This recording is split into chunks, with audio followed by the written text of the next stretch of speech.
My name is Maya Collins. I am 26 years old. The night before the most important interview of my life, my mother placed my older sister's worn-out suit on my bed, without looking at me, without asking.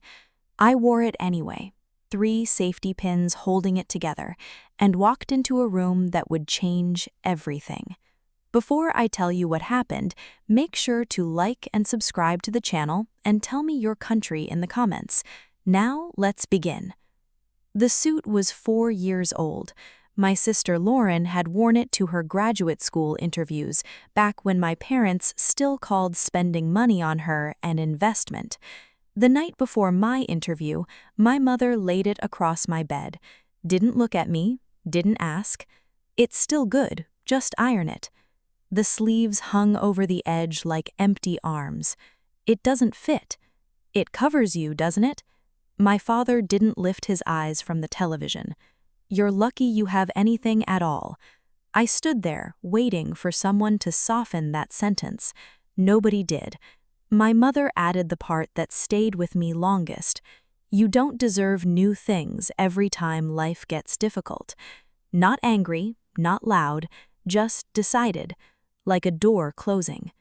By midnight, I had folded the cuffs inward, pinned the waist from the inside with 3 safety pins I found in a sewing tin in the bathroom cabinet. When I sat down to test it, one pin opened and scratched my side. I left it there. The Harlow Group's headquarters was in downtown Chicago. Glass tower, 42 floors, mirrored exterior so clean it reflected clouds better than the sky itself. I checked my sleeves 3 times before walking through the revolving door.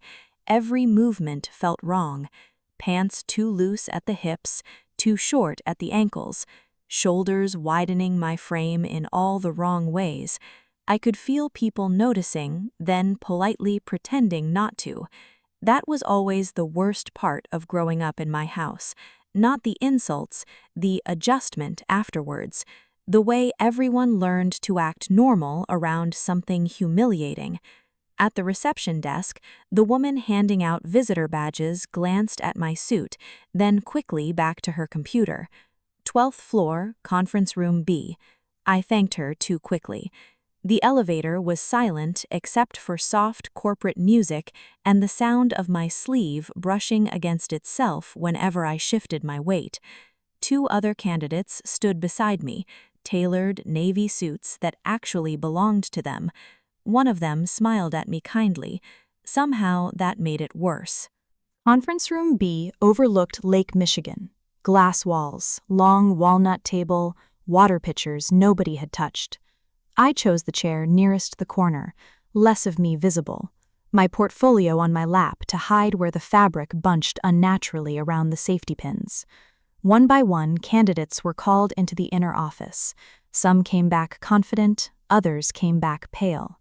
I sat staring at my reflection in the dark glass window beside me, thinking how tired I looked for 26. Not sad exactly, just worn down in specific places.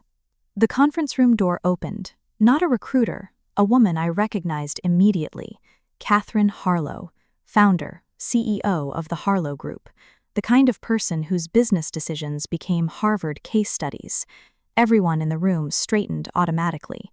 She greeted the recruiters, then glanced around at the remaining candidates. Her eyes stopped on me. Not briefly, stopped. I looked away first. She continued toward the far side of the table, paused halfway, turned back.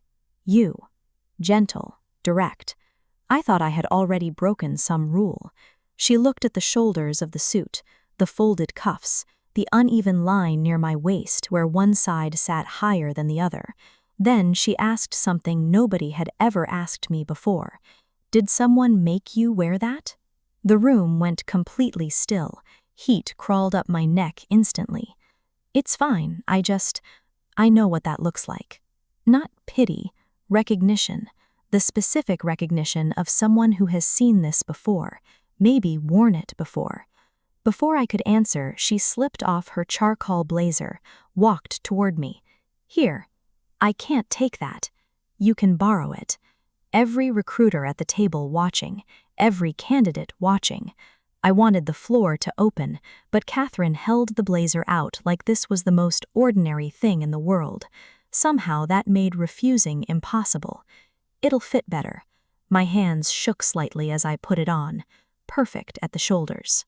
The room changed after that. Not dramatically, nobody applauded, nobody made speeches, but the imbalance disappeared.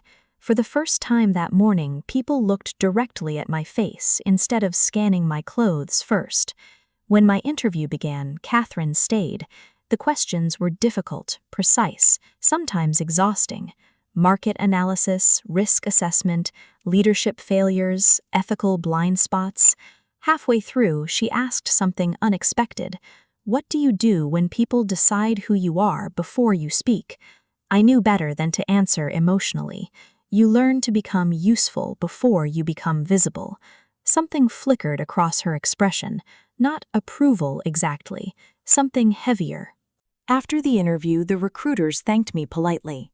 I stood to leave. Catherine stopped me near the door. Your portfolio. I looked down. One of the safety pins had slipped loose beneath the fabric. She had noticed. Of course she had. Without embarrassing me, she reached over and straightened the edge of the folder covering my waist. Then quietly, "None of this is your shame." I couldn't answer. I nodded once and walked out before my face could betray me. 3 days later, the offer arrived. Not an internship, not probationary placement, a full analyst position. Starting salary higher than anything my parents had ever earned in a single year. My mother cried when she heard the number. My father began calling relatives. Our hard-working daughter. It should have felt satisfying. Instead, it felt clinical, like watching people discover a script revision halfway through a performance they had been giving for years. A week after I started, a package arrived at my desk.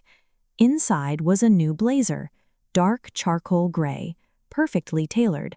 No note except one sentence tucked into the inner pocket. Wear your own size now. I sat at my desk holding it for a long time, not because of the blazer, because it was the first time someone had looked at the safety pins and understood exactly what they were holding together, not just the suit, everything underneath it. My parents came to visit the office once, stood in the lobby looking at the glass and steel and the people moving through it with purpose.